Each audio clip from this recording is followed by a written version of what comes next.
This year's strongest typhoon, Doksuri, is making a powerful approach, with Beijing and Hebei unexpectedly becoming the most severely affected areas.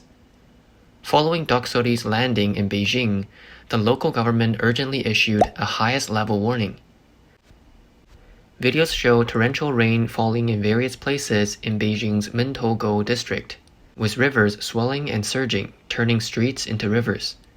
Flash floods swept away a large number of vehicles, including buses and cars. On the morning of July 31st, flash floods broke out in Mentougou, sweeping away a large number of cars.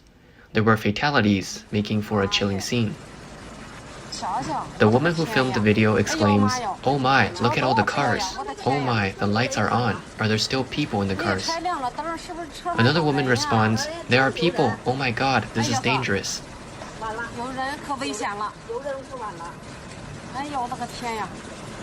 This video sparked a heated discussion among netizens. It's okay if the cars are swept away as long as no one is hurt.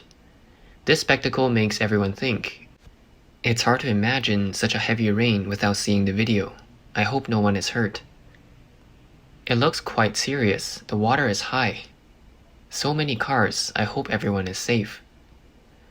Landline and mobile phones of my family in Wangping, Mentougou are all disconnected.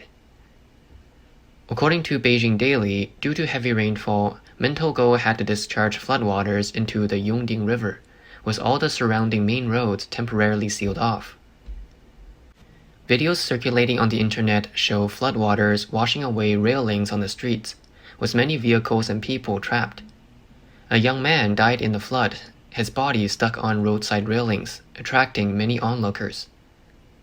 Netizens questioned why authorities didn't send out timely warnings before discharging the floodwaters, leading to so many vehicles and people being trapped. They argue that this is a man-made disaster. Further footage shows the river in Shidu Town, Fangshan district, raging with rapidly rising water levels. Approximately 80 people were trapped at a courier sorting station in Fangshan district, anxiously awaiting rescue. Rescue vehicles were unable to get in due to flooded bridges and roads. On July 31st, heavy rains and flooding caused a highway bridge next to Lugou Bridge in Beijing to collapse, washing many vehicles into the Yongding River. The casualty situation is still unclear. According to mainland media reports on July 31st, road collapses occurred in Xishimen Village, Fangshan District, Beijing, and on the outskirts of Joy City in West Beijing. The flow of the Tamtou Temple River in Mentougou, Beijing, increased dramatically. Heavy rains in Fangshan triggered flash floods, and authorities relocated approximately 10,000 people from 5,000 households. During the heavy rains, a road on the outskirts of the Joy City Mall in Shijingshan, Beijing, collapsed on the afternoon of the 30th, with a collapse area of about 24 square meters. It is reported that Joy City in West Beijing had only recently opened. On July 31st, heavy rainfall in Beijing led to flash floods in the Mentougou district. Streets were turned into rivers as water levels in local rivers rose dramatically. The downpour triggered flash floods that washed away a large number of vehicles, resulting in fatalities and prompting residents to attempt self-rescue. Critics have noted that despite Beijing's claim of long-term infrastructure planning, a single heavy rain often reveals the true state of its readiness. Impacted by the typhoon, the Beijing-Tianjin-Hebei region continues to experience intensifying rainstorms. Intermittent heavy rainfall in Beijing is expected to last until the morning of August 2nd, potentially exceeding 70 hours. In certain parts of Hebei, the expected rainfall could reach over 600 millimeters, with extreme areas receiving more than 800 millimeters.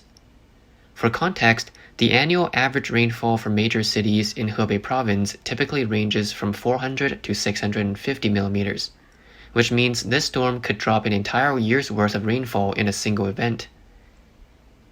At 7 p.m. on July 29th, the Beijing Flood Control Headquarters activated 9 citywide red level 1 flood warnings. Prior to this, they had urged the public not to go out unnecessarily, and not to require employees to report to work unless absolutely necessary. The Beijing Flood Control Office reported that as of 12 p.m. on July 31st, areas of Fengtai District, Shijingshan District, and Haidian District experienced urban flooding. Roads in Fangshan District, Mentougou District, and Daxing District were cut off and experienced several unexpected incidents such as landslides and flash floods. As Beijing experienced an unusually heavy downpour, patrols are intensified in the Xicheng District, where Zhongnanhai, the offices and residences of the Chinese Communist Party leadership, is located. 30 schools were used as emergency evacuation sites, 34 local hotels served as temporary shelters, and 10 medical institutions were designated for medical treatment. Meteorological experts warned that this rainfall event might exceed the intensity of the 721 extreme rainstorm event in Beijing in 2012, which triggered mudslides and severe flooding, causing 79 deaths, the collapse of over 10,000 houses, and affecting 1.6 million people. The Palace Museum also issued a temporary closure notice on July 29th. It would be closed on July 30th and 31st, with reopening times depending on the rainfall situation. The heavy rain at the end of July also caused a rare flooding of the Forbidden City in Beijing. The Forbidden City, flooded for the first time in 600 years, became a hot topic. The Forbidden City has always been a symbol of the highest power in China, so this incident has drawn the public's attention as an omen of potential crises in the Chinese Communist regime. Historical records indicate that the Forbidden City was built over 600 years ago by Emperor Zhu Di of the Ming Dynasty, taking 14 years to construct. The design was inspired by the celestial constellation of Ziwei. The residence of the Emperor of Heaven, Purple Palace, is believed to be located in the Ziwei constellation. The Forbidden City, also known as the Purple Forbidden City, is oriented north-south and served as a palace for the Ming and Qing dynasties. Chinese culture places great emphasis on harmony between heaven and earth, and as such, feng shui was carefully considered in the design of the Forbidden City. A central axis forms the terrestrial dragon, while the water systems inside and outside the palace form the water dragon. Every time it rains heavily, the dragon-shaped drains on the platforms of the ancient buildings put on a spectacle of thousands of dragons spewing water. However, this is not the only drainage system. Underneath the Forbidden City, in hidden corners, lies an extensive network of underground channels. These channels collect the water drained from the dragon heads and direct it to the inner Jinshui River in the front of the Taihe Gate, ultimately feeding into the dense network of waterways that once crisscrossed Beijing. This sophisticated design, born from the craft of the artisans, is why the Forbidden City has never experienced backwater flooding in over 600 years. Experts analyzed that the ground north of the Forbidden City is 2 meters higher than the south. The inner Jinshui River inside the Forbidden City leads to the outer Jinshui River in front of Tiananmen Square, which flows to Zhongnanhai. This means that unless the drainage in Zhongnanhai is blocked, the Forbidden City will not flood. Chinese affairs expert Heng He argues that the sudden flooding of the Forbidden City, which served as the imperial palace for both the Ming and Qing dynasties and had never flooded in 600 years, is an ill omen. He pointed out that during the Ming and Qing dynasties, the drainage system of the Forbidden City was well designed according to the river basins of the North China region, and it followed the natural terrain. Water quickly flowed away through various rural water systems. However, after the founding of the People's Republic of China, massive regulations of the Haihe River Basin in North China caused many vital rivers to disappear and be replaced with buildings. Beijing has expanded into a megacity, causing problems with the entire drainage system. The Forbidden City's water, as a result, has nowhere to drain. The Typhoon Doksuri has hit Beijing and surrounding areas and is set to last for several days. Whether the Chinese Communist Party's power center will avoid further flooding is being closely watched by the public. In addition to Beijing, the typhoon has also affected several provinces in China, bringing heavy rainfall. On July 29th, the Central Meteorological Observatory issued an emergency red warning for heavy rain, indicating that from July 29th to August 1st, parts of Tianjin, Hebei, western Shandong, northern Henan, and eastern Shanxi will experience heavy rainstorms, with some areas experiencing extreme level storms. This rainfall is characterized by its long duration, wide impact area, and large cumulative rainfall. At 5 p.m. on July 30th, the Hebei Meteorological Bureau issued the third red warning for heavy rain of the day.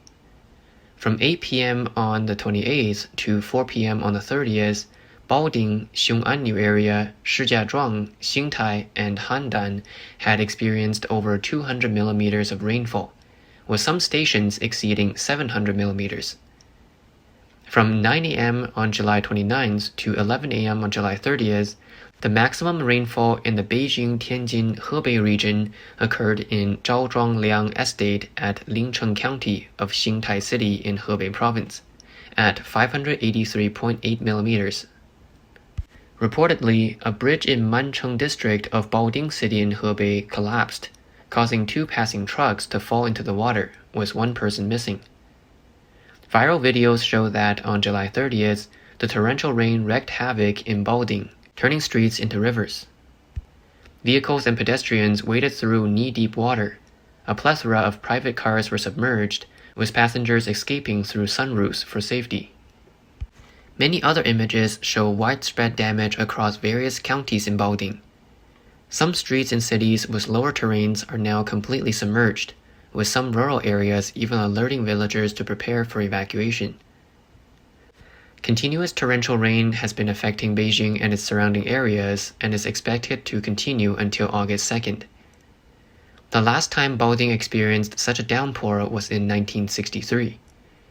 The rainfall lasted 6 days and nights, causing the riverbanks to burst and submerge the surrounding areas. It's been precisely 60 years since then, but the areas affected this time are significantly larger. In addition, Xiong'anniu area, located in Baoding, also suffered from the heavy rain. Videos showed leaks in local resettlement houses, turning staircases into waterfalls. In southern China, following the direct hit of Typhoon Doksuri in Jinjiang County of Fujian, the entire province experienced unprecedented heavy rain. Including the urban area of Fuzhou, Minhou, and the urban area of Putian, Xianyou, and Nan'an in Quanzhou, the daily rainfall has broken historical records since 1961. In particular, the daily rainfall in Fuzhou broke the highest recorded rainfall in its meteorological history. The city was plunged into a sea of water, with flooded streets turning into rivers and countless vehicles submerged. Subway and bus services were entirely suspended, and 23 underground passages were fully closed, with some tunnels flooded up to 2 meters. There were even cars that caught fire while submerged, lighting up the night sky. Netizens couldn't help but describe the situation as apocalyptic and questioned whether the local drainage works would pass the test. A netizen from Fuzhou joked about the situation. "I woke up to find Fuzhou City turned into a lake city. I need a boat to get outside." Almost 100 cars were submerged, and many trees were uprooted by the strong wind, falling onto cars. "The rain is too heavy, my front door was washed away." The unprecedented rainfall also caused the accumulated rainfall in Baisha town of Hanjiang district in Putian city to exceed 800 millimeters. This has led to the phrase, "the fiercest typhoon rainfall has dumped on Putian in Fujian," to trend on social media. A netizen from Putian stated, "After being woken up by thunder and lightning, I found Putian has turned into the Venice of the East. All the rivers, creeks, and lakes are full, and even the underground parking garage has turned into a swimming pool." Another netizen from Putian remarked, "Yes, this is Putian, not the Yellow River." A netizen from Fuzhou posted pictures showing the artificial lake's water level had surged and merged with the outdoor parking lot. Nearly 100 cars were all submerged, and trees were uprooted by the wind and fell onto cars. Another netizen shared a scene of their home being submerged in water, with the flood approximately half a meter deep. All furniture, including the sofa, swivel chair, coffee table, and refrigerator, were immersed in water. They wrote, For heaven's sake, save the children. Flooding occurs every 2 to 3 years. According to mainland media reports, as of 9 p.m. on the 29th, the typhoon has affected 1,454,500 people throughout the province, resulting in emergency evacuation and relocation of 363,000 people, and emergency resettlement of 150,000 people. 90 houses collapsed, 346 were severely damaged, around 4,600 moderately damaged, resulting in a direct economic loss of 3.05 billion RMB. Typhoon Doksuri landed in Quanzhou, bringing with it fierce wind and torrential rain, causing substantial damage to Quanzhou's water, electricity, gas roads, and even communication facilities. The precipitation in Nan'an, a city under Quanzhou's jurisdiction, broke historical records and caused severe mudslides. A jewelry shop in Nan'an was stripped bare by floodwaters, with 5 million yuan worth of jewelry washed away, drawing significant public attention. A video that went viral on Chinese social media shows that after the typhoon, a jewelry shop called Chengde Jewelry in Nan'an was severely damaged. The rolling door was destroyed, and the jewelry display counters inside were washed onto the streets, attracting many onlookers. The shop owner, Ms. Huang, told the media that all the property in the shop was washed away. The rolling doors and showcases were all washed away, and even the counter and staff were washed out. Everything is gone. The whole shop is empty. Everything is over. It's a loss of 5 or 6 million. Ms. Huang said she had taken some precautions in advance, but they proved ineffective. She is 1.63 meters tall, and the water in the shop flooded above her neck. She almost got swept away while looking for the jewelry. Some netizens commented, "This is a big loss. Since the typhoon was forecasted in advance, shouldn't the jewelry have been put away beforehand?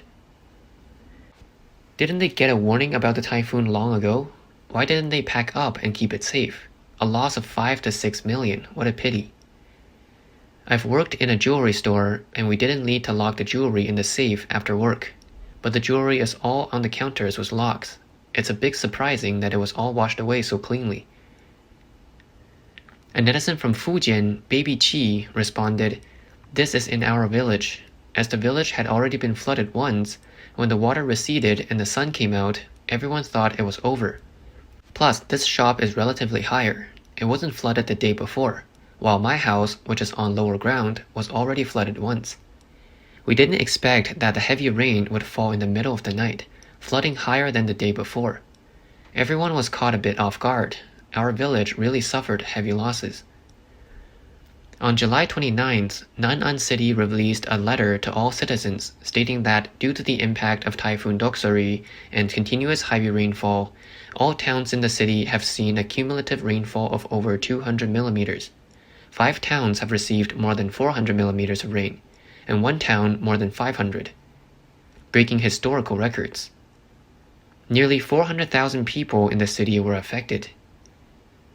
The local government reminded residents that from the evening of the 29th to the morning of the 30th, some towns would continue to experience heavy rain and severe rainstorms, which could easily trigger flash floods and waterlogging. Residents were asked to continue with 3 stops and 1 rest, meaning stopping work, production, and school, and resting the city.